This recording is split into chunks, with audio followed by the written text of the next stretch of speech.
الزمر की आयत नंबर 13 16 أعوذ بالله من الشيطان الرجيم بسم الله الرحمن الرحيم لهم من فوقهم ظلل من النار ومن تحتهم ظلل ذلك يخوف الله به عباده يا عباد فاتقون والذين اجتنبوا الطاغوت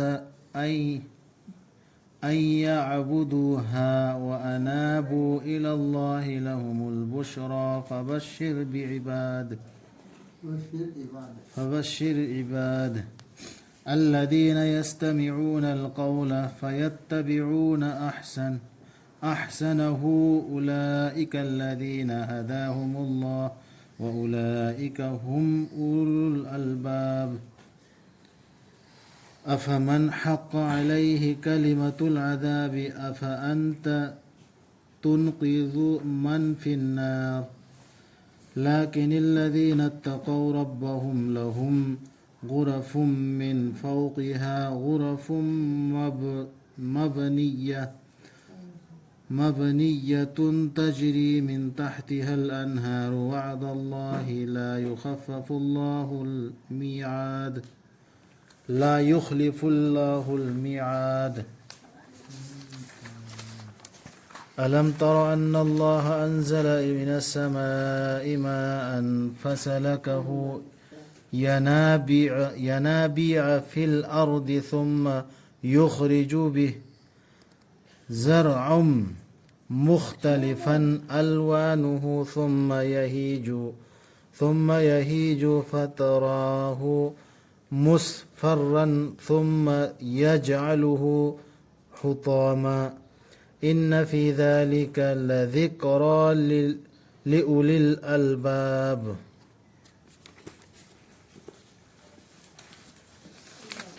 أنا متى هاي كردو هلا خدت لالو دونا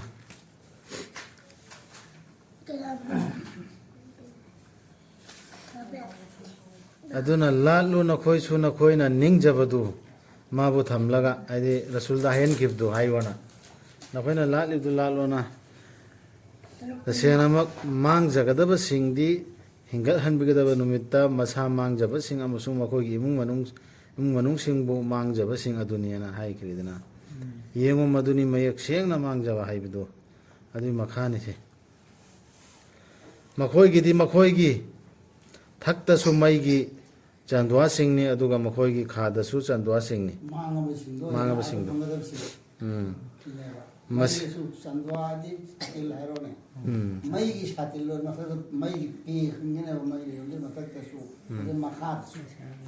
ये दु मईगी होने मसिना सेक्शन जनबा कि हनबनी अल्लाह ना मागी मनाई सिंग बु ओ आइगी इनाई सिंग अदुना आइबु कियु अल्लाह ना थेमे में मोंदा थाजा मान हाइबि लंगना मा खक्ता मपुने खलकना मा खक्ता ngak sen bibani se khalakna bagi मोंदा कीनबगी अल्लाह ना चेक्सिनबा हाइरे नुंसिन अदुगा तागुत पु थादोक जब सिंगदो तागुत लेदि खंगेदना अल्लाह ना तब अतोप एनी मूर्ति ओइरो मी ओइरो पैर ओइरो मुरी ओइरो लोइना चनगरे तागुत सी उदने यारो वाहे मतो तारो ले अदुगा नेतेगा करी उक्तनु اجتنبوا है वो बहुत हो गया इज्तनबू ने वादे जजमो इधर मुश्किल बड़ा इज्तनबू ना वल्लदीना इज्तनबू अत्तागूत अन याबुदूहा व अनाबू इला अल्लाहि लहुम बुशरा हमारा तो वही तो छोड़ दो खंगदे आदि वही खंगदे नमाया अदुगा तागुत पु थादोक जब सिंगदु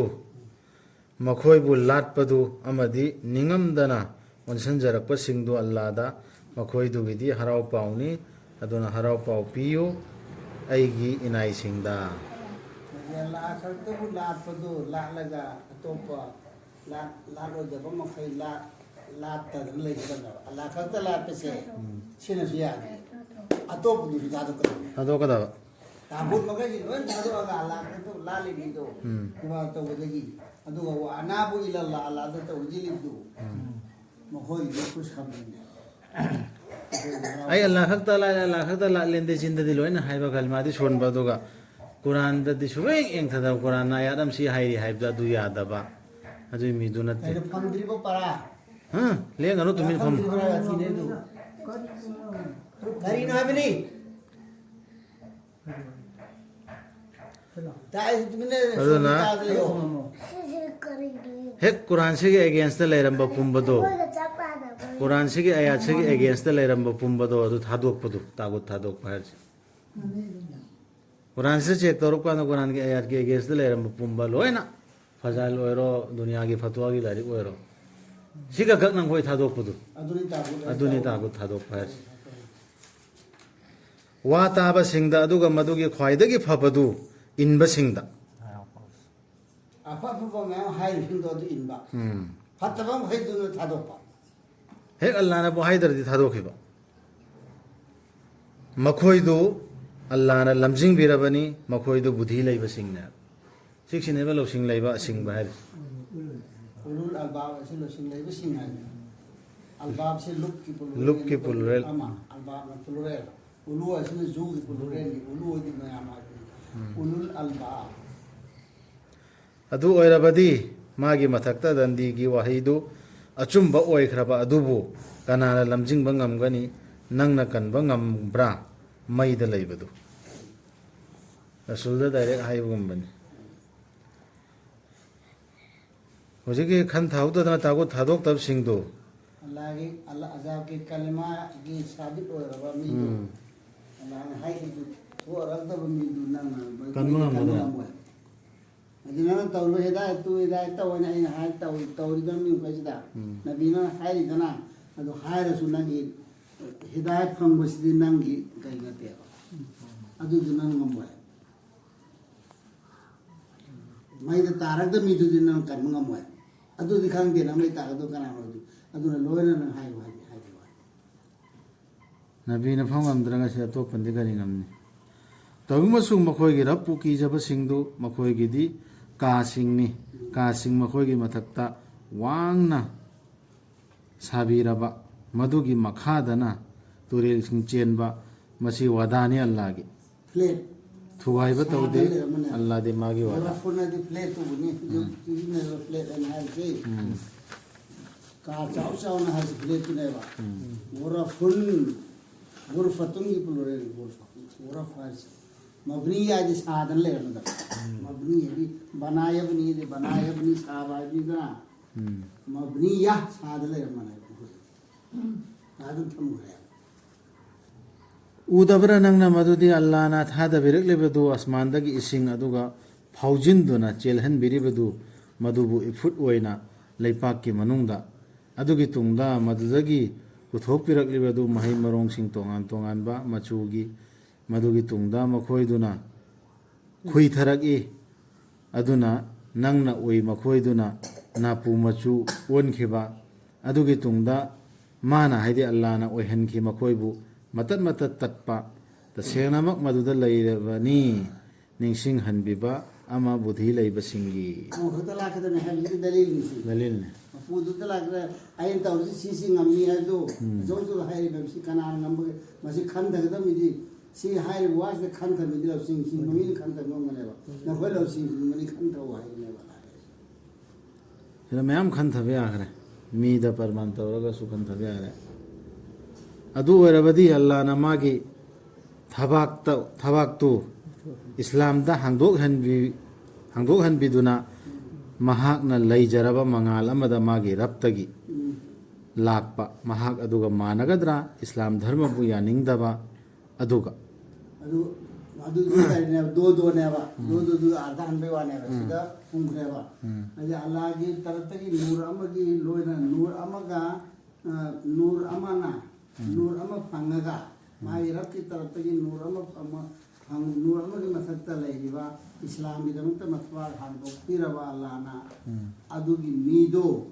madugi du manhara gara do ilme pa maduri hena fagadra aduga amuduri hena fagadra hatta mitna aduna awabani makoidugi makoigi thamoisingdu kansingraba Allahu ningsingbagi mayokta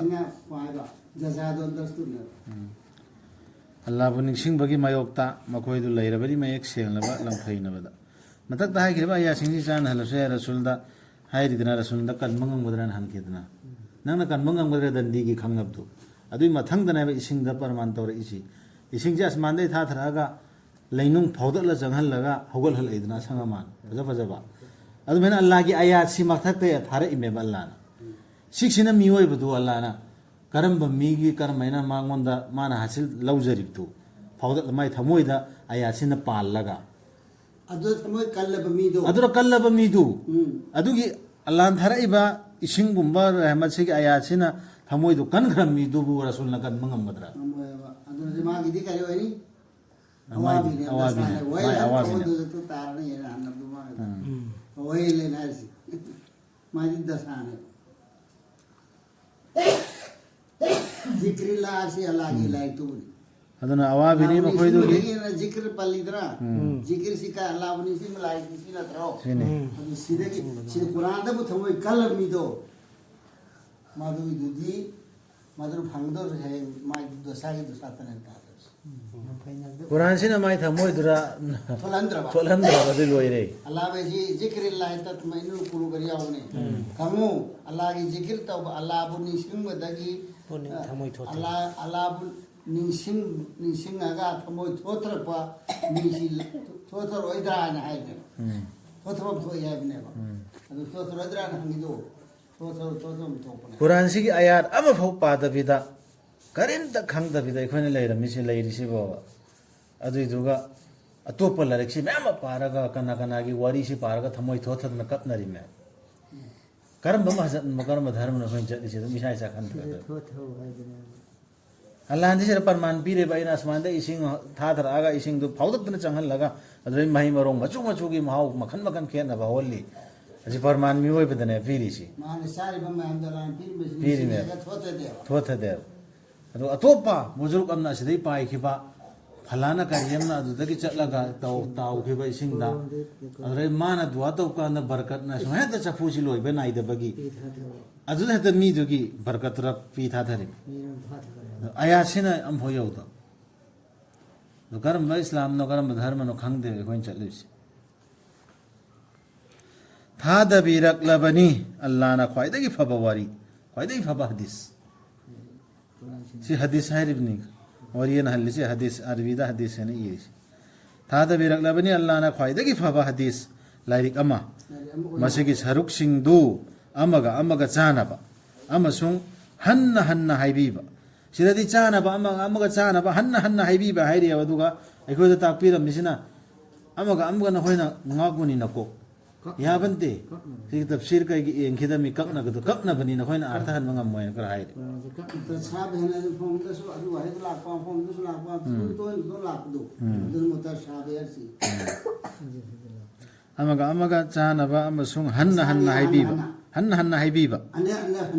saniya de hanna haibi dalam ma fung pun ta la na samjai na hai ba hazaba hadisi lari amu oina hazaba hadisi lari amu oina hanna na ta ya taksha iru minhu adua makhoi gi rappu ki jaba singi uncha singna nikchai masi tabada tu jungne makhoi rappu ki ba singda si tabada sina tab ato pam tabada tu jungda leiri me ba du islam gi mingda ekoi leiri si Quran sina tab ato pa ama wariyama ato pa hadisa ma tab kanda ne tu jungda leiri Quran sina tab amasung makhoi gi thamoi singdu Allah bu ningsing jabada adudagi thothajai makhoi gi unsa sing amasung makhoi gi thamoi singdu Allah bu ningsing jabada si Quran hadisi tabdani ko madu Allah gi lamjing ni maduna Allah na lamjing bi bani mana lamjing bi gening bi badu siksi test tawro isa dum khan joro se aduga Allah la langphaina han bi khraba madu gi di leiraroi magi di lamjing bina bakana sige hadisi na taba to pampaira chali ba mi do ato pada tu jung dan lai khri mi do adu masa khan thagadami aya sing sipa theng na